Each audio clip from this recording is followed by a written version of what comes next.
Bienvenidos a este nuevo episodio de Ask Stago, el podcast dedicado a proporcionar respuestas expertas a vuestras preguntas en hemostasia. Soy Laura Martos y estoy muy contenta de presentar este nuevo programa junto a mi compañero Alonso Quintero. Hoy responderemos algunas preguntas que hemos recibido de los oyentes, como la de cómo establecer y controlar el rango de referencia de un parámetro.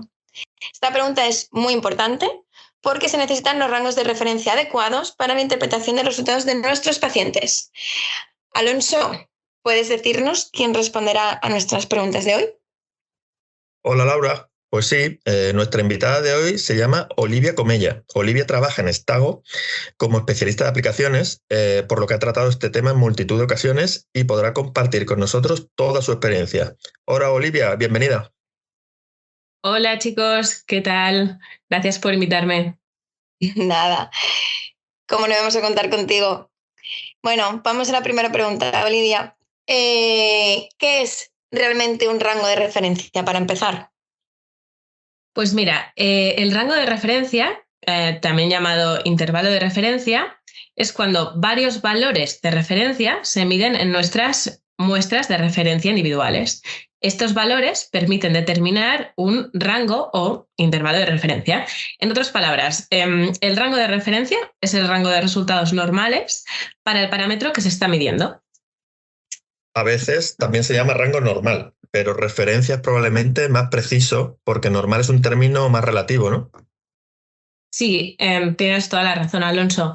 Ser normal parece una forma de pensar muy binaria y especialmente si se considera que las personas que se usan de referencia también están acudiendo a la sala de atención médica.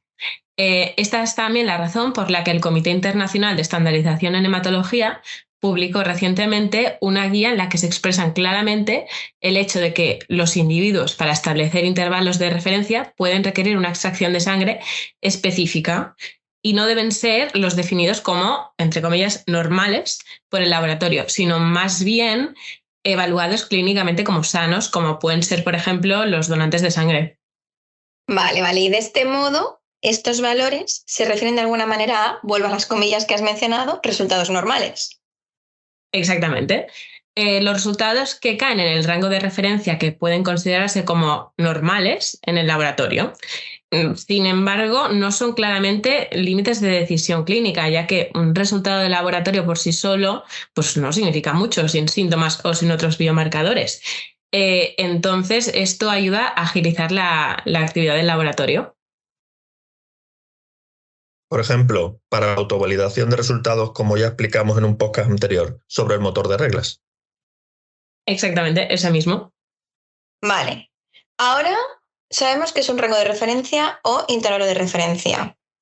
La siguiente pregunta que viene a la cabeza es la siguiente. ¿Cómo lo determinamos? Pues hay guías muy claras al respecto. Una de ellas es una guía que está estandarizada, que es la CLSI C28A3, publicada en 2008. Pero si no te quieres leer 72 páginas sobre la norma, hay un artículo publicado por Donna Castellone en 2017 que explica la metodología a adoptar para el laboratorio de coagulación en solo 7 páginas. Y este artículo que se cita como fuente para la guía IFSH que se menciona está, por cierto, en la descripción del podcast. Podéis encontrar todas estas referencias y pues bien, pues uno de los primeros pasos debe ser cómo seleccionar los individuos de los que se extraerán las muestras. Sí, efectivamente. Estos individuos deben ser sanos y en lo que respecta a la coagulación significa garantizar la ausencia de enfermedades crónicas, saber si están tomando algún medicamento y para las mujeres, pues saber si están bajo tratamiento de anticonceptivos, si están dando el pecho, etc. Vale, o sea, lo que viene siendo el cuestionario habitual para la donación de sangre. Así es. Exacto. Al final, lo que se quiere decir es que los pacientes encontrados normales por el laboratorio no pueden ser los asignados como individuos de referencia para este propósito, ¿no, Olivia? Exacto, pero también tened en cuenta que si tiene que establecer un intervalo de referencia para ancianos o niños, es posible que no pueda obtener estas muestras del banco de sangre. Por lo tanto, realmente depende del tipo de rango de referencia que se esté estableciendo. El segundo consejo a tener en cuenta es el paso preanalítico. Vale, Vale, lo entiendo, pero en cuanto al paso preanalítico, no hablemos más, ya que planteamos tener un episodio específico de Ask Stago sobre la extracción de sangre, la preparación de muestras y todo lo que tiene que ver con este proceso preanalítico. Vale, pues yo no digo nada más, Laura, solo un pequeñito consejo, y es que hay que estar muy atentos al proceso de la preparación de muestras, porque la consistencia y la extracción de muestras para todas las pruebas de laboratorio es clave para el establecimiento adecuado de un intervalo de referencia, y no queremos introducir ninguna variable preanalítica. Vale, pero para todo esto, ¿cuántas muestras se necesitan para esa determinación? A ver, en realidad los estándares requieren un mínimo de 120 muestras individuales, que es bastante, pero permite asegurarse de que los análisis estadísticos posteriores pues, sean significativos. Vale, pero lo primero en realidad es detectar la presencia de valores atípicos. Por lo tanto, el mínimo de 120 individuos entiendo que requiere un mínimo de 120 resultados válidos. En efecto. Y luego hay que establecer un intervalo de referencia siguiendo una de las 3 técnicas propuestas en las directrices de la CLSI. La primera sería que si su distribución es gaussiana, entonces el 95% de sus valores de referencia están dentro de la media del intervalo, más o menos 2 desviaciones estándar. Este sería su intervalo de referencia.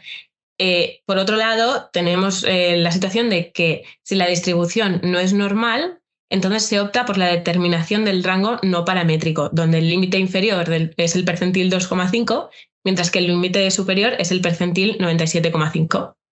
Así que aquí de nuevo estás entre los percentiles 2,5 y 97,5, estás describiendo el 95% de la población de referencia. Eso es. Además, hay un tercer método que se llama el método robusto. Esto es útil cuando después de excluir valores atípicos nos quedamos con menos de 120 resultados válidos. Este método es bastante complejo de explicar, la verdad, pero en pocas palabras es un método estadístico que minimiza el impacto de los valores atípicos. Este método determina los intervalos de confianza utilizando una métrica que es una técnica llamada bootstrapping. Bastante complejo y aún así 120 muestras es mucho. ¿Hay alguna manera de que un laboratorio pueda confiar, por ejemplo, en los rangos de referencia del fabricante que aparezcan en el insert que acompaña al producto? Claro, pero aún así tienes que comprobar que ese rango de referencia, ya que tus condiciones preanalíticas pueden ser un poco diferentes a aquellas por las cuales el fabricante ha establecido el kit, ¿no? Para esto primero, hay que asegurarse de que sean comparables, entiendo. Sí, completamente. Aquí es donde entra en escena todo lo descrito por la guía CLSI C28A3. Entonces, consideraremos 2 ejemplos, ¿no? El primer ejemplo es que estás cambiando la metodología para uno de tus parámetros del laboratorio. Para su validación, tendrás que correlacionar la nueva metodología con la anterior, con muestras que cubran tanto como sea posible el rango de medición de dicho ensayo. Sí, esto se detalla en la guía CLSI, que también recomendamos, la EP9A3. Pero tener estas muestras a veces puede resultar un desafío. Sí, seguro. O sea, algunos plasmas congelados que se comercializan existen exactamente para este propósito de correlación. Y pues se puede hablar con el proveedor si es necesario para obtenerlos. Vale. Llegados a este punto, me planteo, si mi nueva metodología está bien correlacionada con la anterior, ¿puedo reutilizar el rango de referencia que ya está usando? Sí, se puede aplicar una ecuación de correlación para calcular de nuevo este rango de referencia. El segundo ejemplo que os iba a explicar es que si estás instalando un nuevo instrumento en el laboratorio o cambiando un lote de reactivos, pero no cambiando la metodología en sí, esto es lo que la CLSI llama sistemas analíticos comparables. Pues luego, de nuevo, debes demostrar, ¿no?, la comparabilidad, dado que las conversiones de lotes ocurren con frecuencia. Entonces, el laboratorio pues, podría estar interesado y, como dije antes, se podrían comprar muestras congeladas que faciliten todo este proceso. Pues sí, porque el laboratorio no siempre puede tener un pool de plasma y preparado, congelado, para usar para cada lote con fines de validación o comparación de instrumentos. Porque clasificar y almacenar los pools de plasma en realidad no es la actividad principal del laboratorio.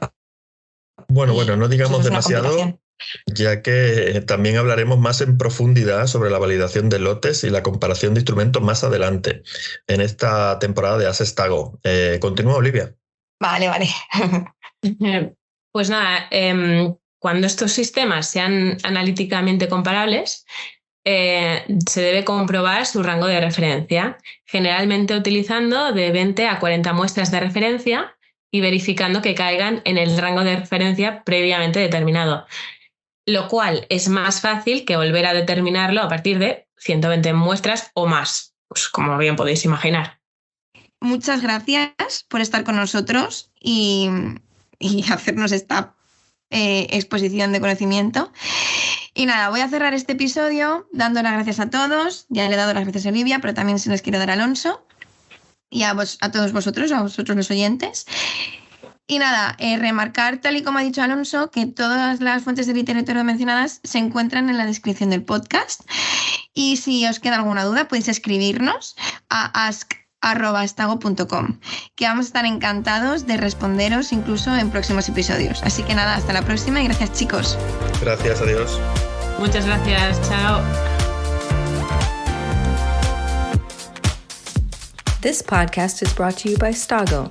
Diagnostics is in our blood.